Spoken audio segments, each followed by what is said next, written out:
Hi. First of all, thank you very much to all of you for inviting us here. We're honored to be able to present.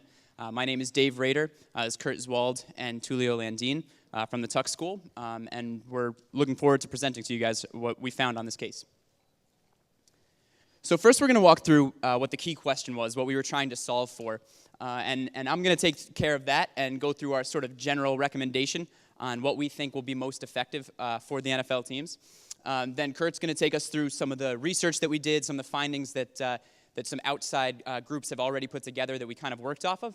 And as a result of that, we built a model, which Tulio is going to work us through and talk about the specific recommendations for each of the teams that we are going to recommend.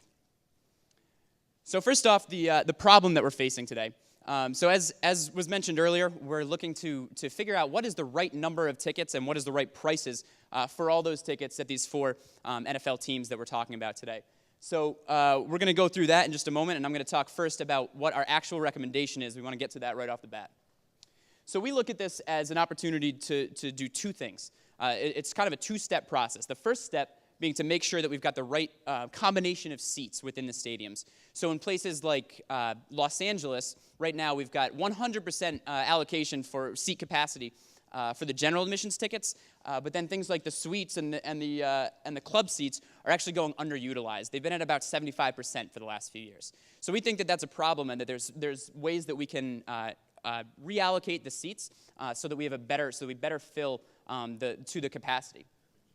And the second step is to increase or decrease the prices for each of these seats, these sets of seats, based on the demand for those. So there's other cities, like Oklahoma City right now has a huge demand for some of these general admission tickets, and we think that there's an opportunity, and we'll get in more to the specifics later, but we think that the second step is to make sure that we're meeting the demand, that we're pricing the tickets appropriately so that those who are willing to pay more are given the opportunity to do that, and we're not selling out of tickets when there's a largely greater demand. And we looked at a couple of things there. For instance, the secondary markets we thought were a decent proxy to sort of start to look at it. It's certainly not all-encompassing, but when in Oklahoma City tickets are going for literally twice the price as they're on the secondary markets as they are through the team, we thought that was a problem, and we think we can do something about it. So here's Kurt to talk about the drivers of demand. I'll take the clicker. Sure. Thanks, Dave. So we took a look at prior academic research to try and establish a theoretical grounding for our recommendations. And in reviewing all this literature, we found a number of primary and secondary drivers for fan demand at games. Primarily, the main things that we saw when we put all this research together were that market size and team performance were the main things that drove fan demand at games. But on the secondary side, you also have to look at things like the bandwagon effect, social influence, wanting to root for a winning team, the desire to take part in the fan experience at a game. Also things like ticket price, demographic factors like per capita income, discretionary income, of certain markets, and also looking at the availability of substitutes, other teams in the area, for instance, and other sport-specific factors, day of the week, if it's an outdoor sport, if it's rainy versus sunny, and so on. And lastly, all of these things need to be looked at holistically. There isn't necessarily one single lever that when you move it results in a significant shift in demand. It's usually a bunch of these things taken together. Now, looking at the four teams in our case, we generally, over a 3-year period, to clarify, we generally saw that ticket sales were correlated with team performance. So in this case, the strongest team, Oklahoma City, over these 3 years, saw consistent sellouts or increases across all of their ticket levels, whereas a team like Portland, the opposite was true, as they struggle over the span. Some inconsistencies with San Antonio and LA, but these are largely due to the secondary factors specific to each market, which we'll get into later in the recommendations. To further drive this point home, we looked at comparables data from each city. Now, in this case, we looked at the NBA because this was the only league to have teams in each of the markets of our teams. And we looked at this data over a 9-year span from 2000 to 2009. Now, not surprisingly, the LA Lakers and the San Antonio Spurs, the two most successful teams in the two largest markets, consistently sold out their games over the stretch, whereas with Portland, weaker team, smaller market, the opposite was true. However, it's interesting to notice where in a town like Oklahoma City, despite having a small market size, a small population size, the Oklahoma City Thunder had an excellent win-loss record. And they sold out all their games over the short duration which they've been around. And this could also be, well, this is also due to the fact that social behaviors. It's the newest show in town. People want to take part in this. It's exciting. So it shows how these secondary factors can offset some of these primary factors, such as market size. Now, there are some other factors to consider. Now, when adjusting ticket pricing downward, let's say if the team is struggling, also consider the ancillary revenue you're going to get from stadium vendors like merchandising, concessions, parking, that can offset any drops that you might have in your ticket revenue. And also consider how the demographic change in your fan base might spur merchandise sales and concessions if a certain demographic is more likely to purchase those things than others. Also consider star player signings. For instance, a big free agent signing or a big draft pick can really spike demand for a certain period as fans anticipate an improvement in the team thanks to this one-star player coming in. And lastly, the setting and the accessibility of a stadium, proximity to highways and public transportation, urban center versus suburban. This can also play a huge role in predicting fan demand at games. So now I'd like to hand off to Tulio to go into more specifics about our model and the assumptions we worked with. Thank you, Kurt. So before I walk you through our results, I would like to do a quick review on the economics behind our model. So the general economics theory says that demand curves is downward sloping, which means that every increase in prices will result in decreases in quantities sold. What happens with sports actually is the opposite. Up to a certain price point, you have the demand curve in an upward sloping. And this is the result of two things. One, team performance. So if you have a good team, more people will be willing to buy tickets even at a higher price, and vice versa, which means that higher prices signals to the market that you have a better team. The second reason are the social factors that, for example, fans enjoy having other fans in the stadium. Think of a group of people that are going to a restaurant in a new city. If you see two restaurants, one is empty and one is crowded, what does that signal to you? Which one you would go? So probably the one that is crowded and in which your friends are going to. When we analyze our case, or the data provided in the case, and apply to these curves, we see that most of the franchises are somewhere here, inside the demand curve. And to applying our two-step approach, what we'd do is, applying step one, we would shift supply in some sectors to the right. That means increase seats available to customers or to fans. And in step two, you move the point up and you increase price and you keep the same, you keep demand and you increase your revenue. After we apply the model, these are the results that we get. So as you can see, not all steps are applied to all franchises. That depends on seats available and also the price that are being charged. And especially, as David mentioned, we use secondary market as an indicator of the prices that we could charge. The final results are impacts varying from plus $3.9 million in revenues for the Los Angeles to plus $47 million to Oklahoma City. If you want more detail on the prices and the seats available, we have that in the appendix. To conclude our presentation, I would like to remind our methodology and recommendation. So we have a two-step approach, being one, relocation of unsold seats, to increase in the price when possible.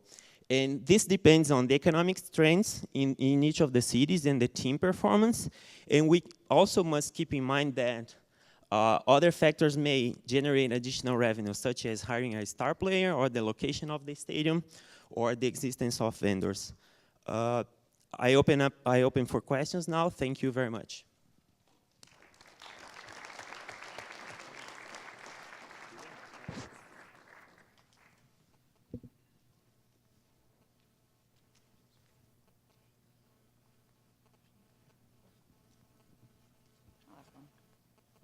Question, if the mic works. You talked a lot about win-loss record. Is there in your analysis sort of a tipping point of what that means in terms of percentage win and percentage loss? Or you talked about it sort of black and white as opposed to a continuum. Yeah, no, This is on, right? Okay. So it's an interesting question and one that we definitely thought a lot about. When we looked at each of those teams, a lot of it was really influenced by actually kind of the direction that the team was going. So if a team won, 40, if it was a 500 team last year, or let's say 2 years ago, and then last year it was had a winning percentage of 600, I think fans tended to look at the trend that was going on. So when we saw people looking at that, then those kinds of teams would increase. A lot of that also kind of it was very much about expectations, and the opposite was true as well. As teams started to get worse, as their win-loss record was consistently declining, their ticket sales, their advanced ticket sales tended to also decline. So it's not necessarily one tipping point. It's more like what trend does it indicate to the fans?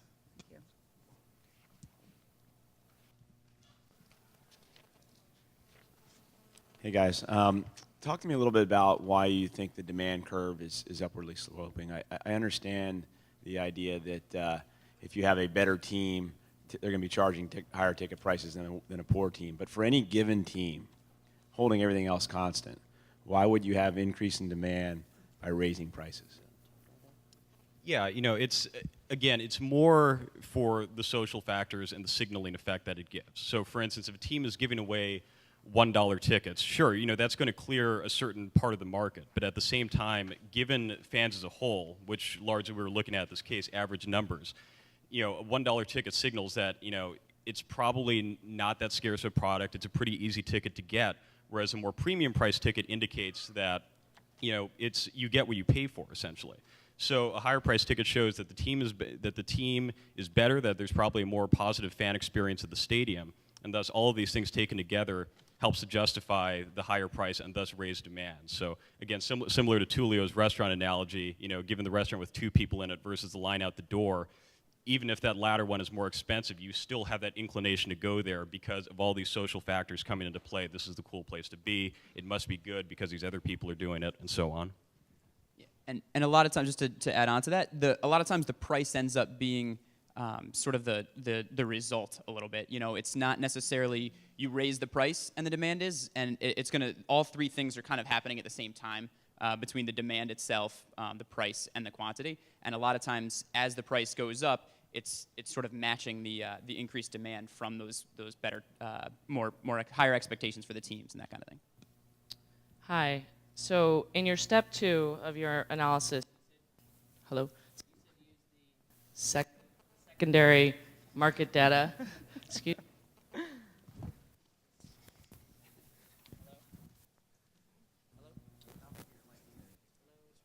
Want to use one of ours?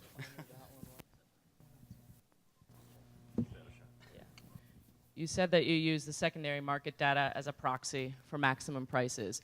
How did you think about that with respect to the variation in the quality of the games that are going to happen throughout the season? Hello? Okay, there we go.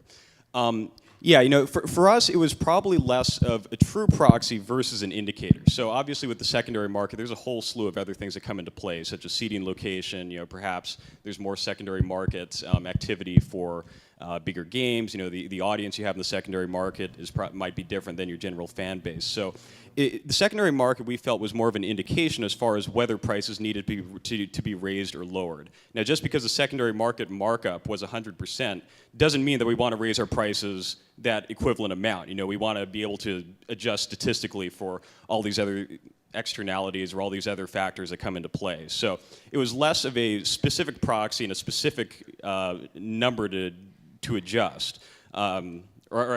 Sorry, to clarify, it was less of a specific numeric recommendation, but more of an indicator that, if our prices or if our tickets are selling for 50% on the secondary market, perhaps we need to lower our prices a little bit, and vice versa on the higher end.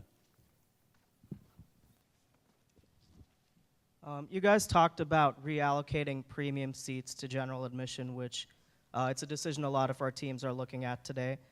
In any of the 4 teams, would you recommend they lower their general admission so they lower all their seating capacity? Lower capacity as a whole? Yes. No. No, we didn't find any of the teams. We thought that all of them had the opportunity to continue to just reallocate and could change the prices.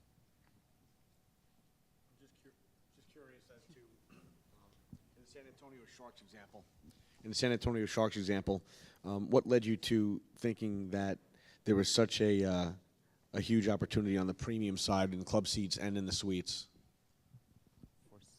Yeah, for San Antonio, they, if I remember right, there was a lot of excess demand for that one. There were a lot of seats that were selling on the secondary market. It was at 100% year after year. There was a very consistent message. We took that as a message from the fans that there's a strong demand for these, and what can we do to sort of help fill the demand? And if somebody wants to pay more for the tickets, if the tickets have a higher value to them, higher intrinsic value to them, we want to allow them to buy those tickets rather than have to fight for them because there's a shortage of the tickets. It's a little counterintuitive that you might think that a city like Los Angeles wouldn't be able to support the club seating prices as well as the suite prices that you did in San Antonio. So what was behind that analysis? Yeah, we looked closely at that because that surprised us as well, actually, when we were looking at it.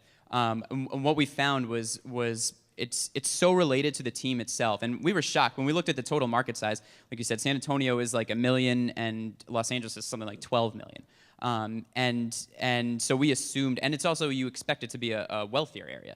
But when we actually looked at it, the numbers weren't the differences weren't as strong as we would have anticipated. And we found that the demand for those seats just wasn't as strong in Los Angeles. Maybe it's a function of the team not doing as well as compared to San Antonio. We noticed that there's very high unemployment at the moment in Los Angeles. That would still surprise me because at the higher end, that's not really, it's not that kind of a marginal decision. But I think in the end, those were sort of the indicators that came from the data. And so even though we would expect that it should be higher, the data simply didn't support the number of seats available. And the last question on that, did you give any thought? Oh, sorry. Thank you very much.